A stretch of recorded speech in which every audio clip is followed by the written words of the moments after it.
a pandemia está tocando em todas as áreas.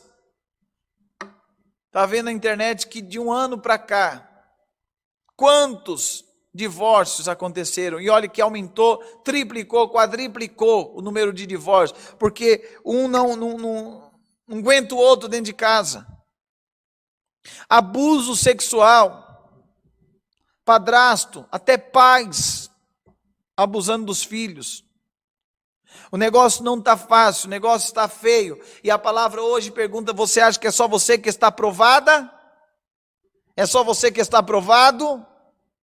Mas o Senhor está dizendo para todos que estão ouvindo essa palavra: você não está aqui à toa.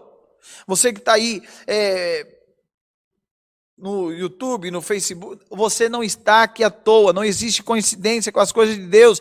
Deus assim preparou, Deus assim permitiu. Você está ouvindo esta palavra, está ouvindo, glória ao nome santo do Senhor.